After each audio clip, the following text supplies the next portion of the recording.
Hello everybody, வணக்கம். My name is Shadis. Welcome to my channel. இன்னைக்கு பிள்ளையா ஒரு முக்கியமான விடயம் பார்க்க போறோம். நீங்களும் இப்படியான தவறுகளை மேக் பண்றதுக்கு வாய்ப்புகள் இருக்கு. என்னுடைய ஸ்டூடெண்ட்ஸ் கிட்ட இருந்து நான் எடுத்துக்கொண்ட சில பாயிண்ட்ஸ்கள், அதாவது கிராமர்ல மேக் பண்ற அடிக்கடி அவர்கள் மேக் பண்ற சில மிஸ்டேக்ஸ்களை நான் இந்த வீடியோவா போடுறேன். இதே மாதிரியான வீடியோ தொடர்ச்சியா போடுறதா இருக்கிறேன்.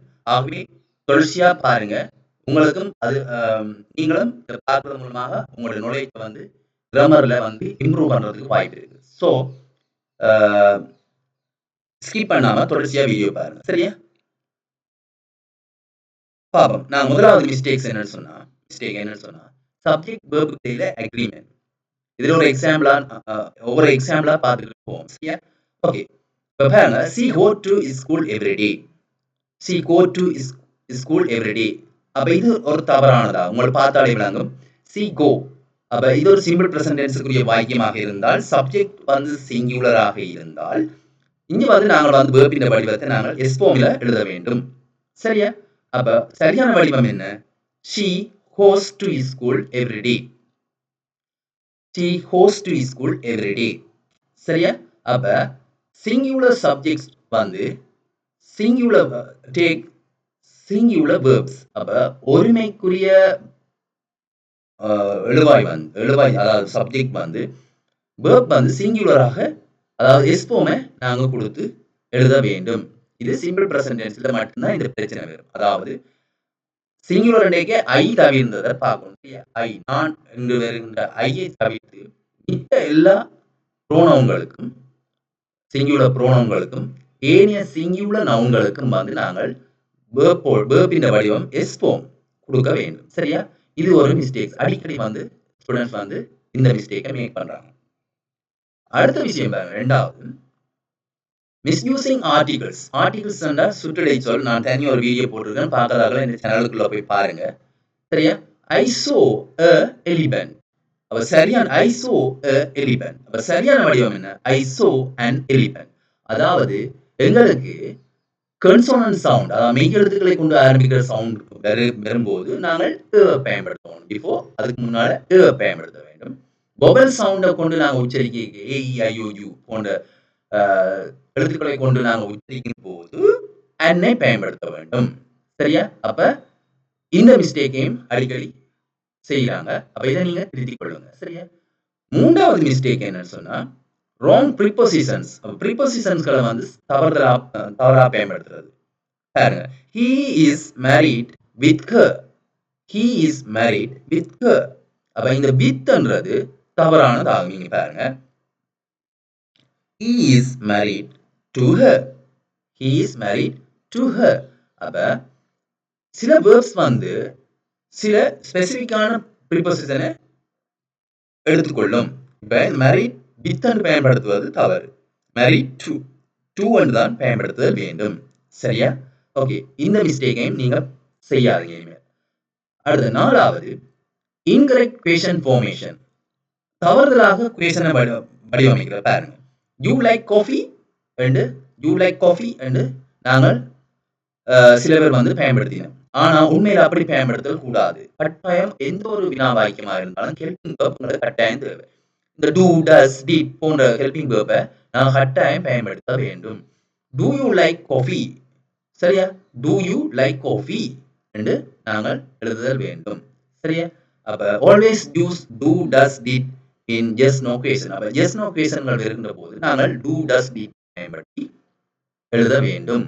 சரியா? அப்ப இந்த தவறை நீங்க திருத்திக் கொள்ளுங்க. ரைட். ஐந்தாவது விடயம், யூசிங் ராங் டென்ஸ். தவறுதலான காலம் பயன்படுத்து. I have seen him yesterday. I have seen him yesterday. அவனை நேற்று நான் பார்த்தேன். உண்மையில நேற்று நடந்த விஷயம் ஒரு சிங்கிள் ஆக்ஷன் நடந்து முடிஞ்சு. அப்ப நான் கட்டாயம் என்ன சிம்பிள் பாஸ்ட் டென்ஸ்லாம் சொல்ல வேண்டும். அப்ப ஐ சோ ஹிம் எஸ்டர்டே என்று சொல்ல வேண்டும். சரியா?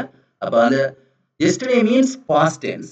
So use so instead of have seen. அப்ப ஹேவ் சீன் பார்த்திருக்கிறேன், அது பெர்ஃபெக்ட் டென்ஸ்.